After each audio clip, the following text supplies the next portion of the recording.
In this video, I want to focus on cleaning up the boards to make them uh, more so resemble what was happening in the actual, you know, original game.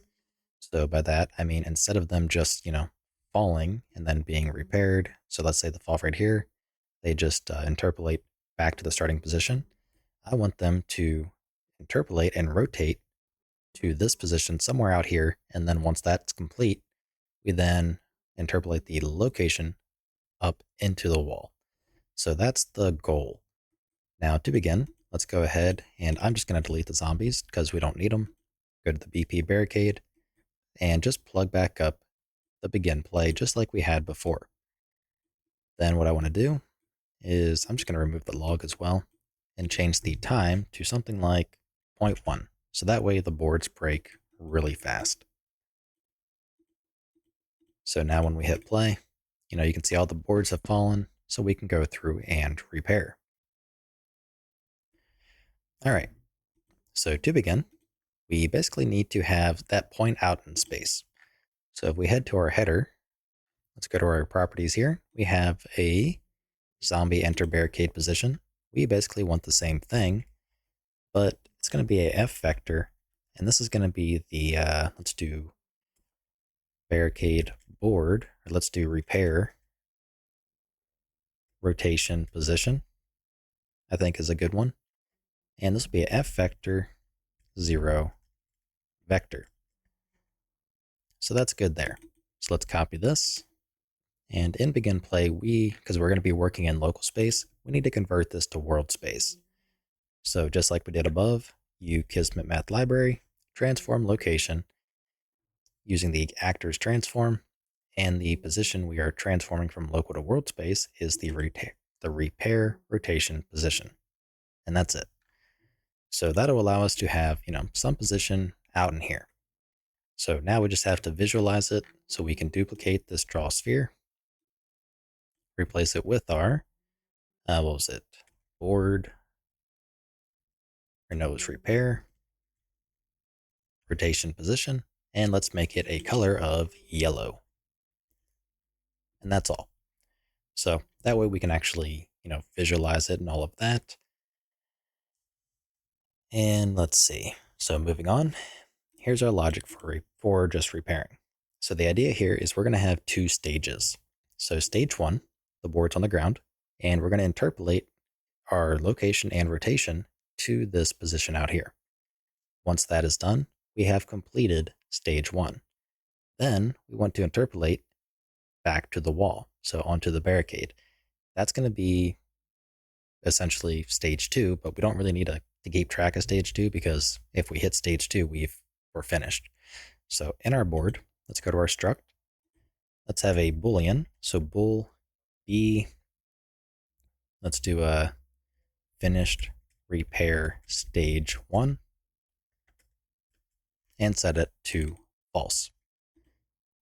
So here we are getting our current transform and we're interpolating to a new target, which is the starting transform. So basically we want to modify that target. So we're only going to really have to worry about the location.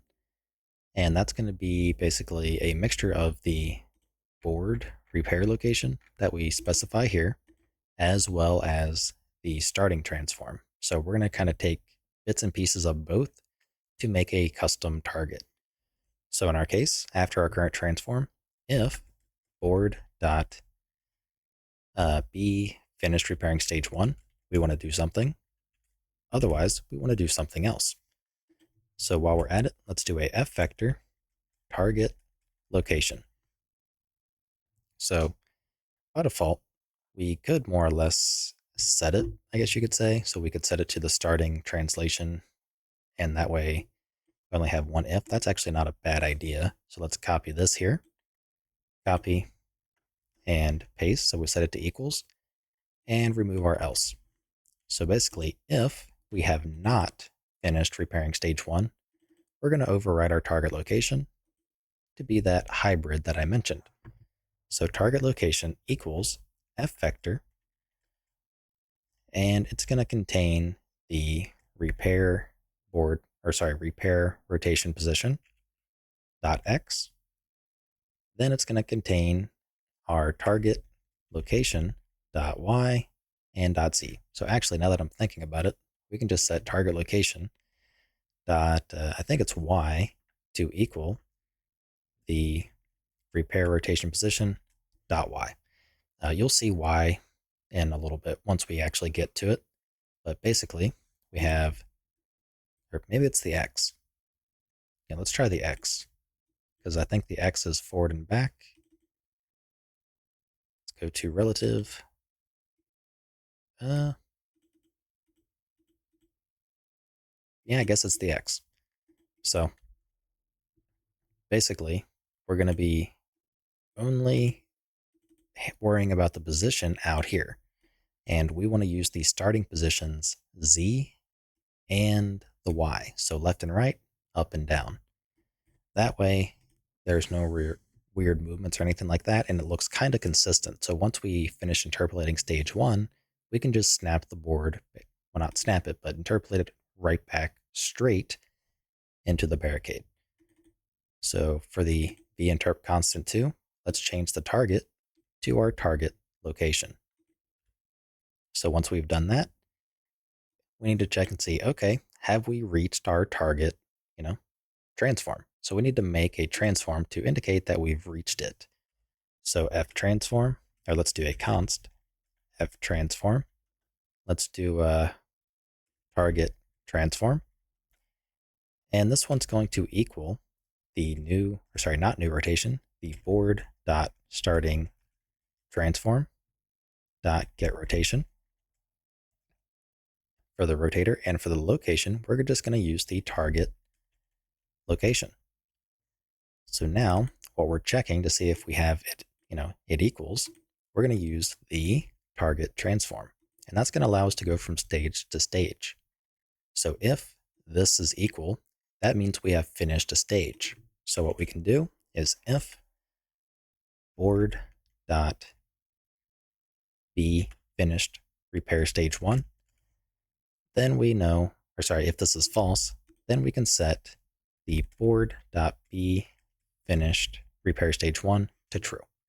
So that way, we're going to now start just using this and only this. So we're going to have it in 2 different sections. And likewise, we can actually swap this out a bit. So just with an if else, that way we can put this here. So this way the board will just stop repairing altogether because we don't need to run the logic if we are, if we're finished. So if we have finished repairing stage 1, by the time we get to here, we know that we are completely done repairing. So with this set up, we are pretty much ready to test. However, we do need to make sure we reset this to false at some point.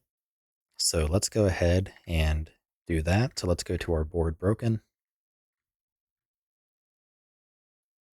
Or actually, where we are repairing, we can just do board.be finish repairing stage 1. Let's just set it back to false. And that, in theory anyways, should handle it to where we don't have to worry about it.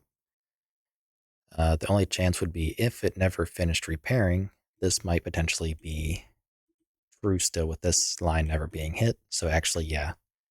Let's do that up in our post replicated change. We set physics, all that stuff. Let's set board be. Wait, which one's the board? Board get owner barricade. Oh, that's the actual mesh. So we have direct access to it. So never mind. So we just need the be finished repair stage 1. We're just going to set that to false. So that way we know we're kind of reset, so to speak. So that's kind of all I can think of right now. So let's give this a try. I'm going to save, close, and recompile, and relaunch. Okay, once we are back in the editor, we need to set that position. So let's go ahead, select our barricade, go to the repair rotation position, and let's try something default like 200. Well, 200 and 200. Okay, so there's our position. Uh, in the actual game, it's a little bit farther out. I'd say that's pretty good height-wise, though. So let's bump this out to 400. So we'll just double it. And I'd say that's pretty good. So let's go ahead and copy that and paste it in our actual barricades repair rotation position. So with that set, let's go ahead, press play, and repair. So it goes out there and then interpolates here. So that is working pretty much how we want. It's definitely on the slow side though. So let's grab the repair location interp speed. We can do, say, 600, because I know it's pretty quick initially. That is better. Let's try 1,000.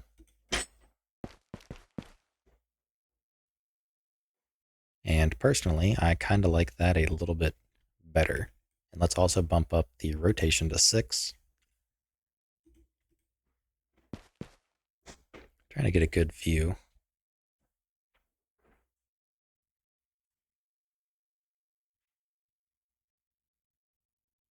Yeah, I'd say it's not half bad. So once we have that, what we want to do is add some sort of delay. So when it's out there, I want it to wait for maybe like a quarter second or something like that. So basically, when we indicate this, we want to have a timestamp as to when, this stage was complete.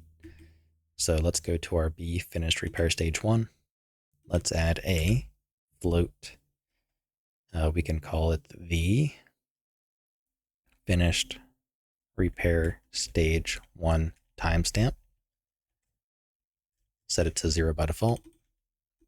And here, we're going to set it to equal, or we need to do board dot finish repair something something timestamp to equal get world get time seconds. And we only want to do this if it is false. So if, let's do board dot b finish repair stage 1 is false, we then apply the seconds. However, this will not entirely work because we have to set it to true. So actually, yeah, let's undo that because that was kind of dumb. So let's just leave that as is. And let's have a separate bool. So bool B should, I guess B should start stage 2. So once a certain amount of time has elapsed, we should pretty much, well, be able to set it. So let's see. This will not be true for quite some time. So we go through if else. We're going to hit the else. We're going to set the timestamp as to when we finished stage 1. So let's see. So we are doing,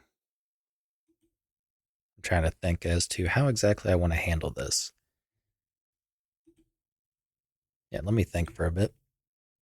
Okay, so I think I'm going to add a boolean that's replacing this. So B should interpolate. And by default, I do want this to be true. So the idea here is if we should interpolate, we are basically going to be running this chunk, so to speak. So if board dot b should interpolate, we run this whole section. Otherwise, we want to more or less kind of check and see whether or not the timestamp has elapsed far enough. So by default, we're going to be interpolating until we get to here where we set the stage 1, in which case we set board dot b should interpolate to false. So we're basically sitting here and kind of pausing, and we have our timestamp. So we're going to be running this with a known timestamp and all of that. So from here, what we can do is we can basically do a check. So float or const float, let's do time since stage 1 finished is going to equal get world time seconds minus board dot finished repair stage 1 timestamp. So if time since stage 1 finished is greater than, say, we'll just test with 1 second. We want to set board.b should interpolate to true, just to kind of finish it off. So let's give this a try and make sure it all works, because if it works, then that means we can go through and expose basically this duration here as a parameter or a variable to our barricade, and yeah, go from there. Likewise, if we really wanted to, we could also separate stage 1 and stage 2 interpolation speeds, but that's, I guess, more or less to be determined kind of thing. I don't know if we even really need to do so. Okay, back in the editor. Let's see what happens. So it waits there and comes in.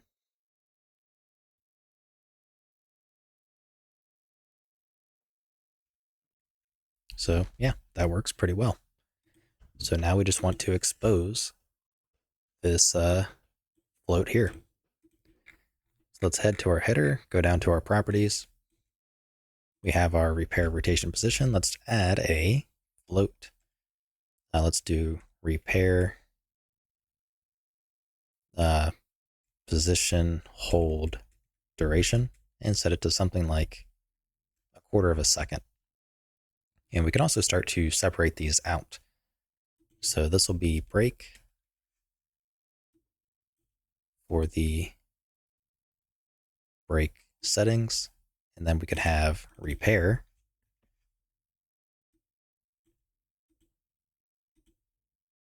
and then positions, wrong key,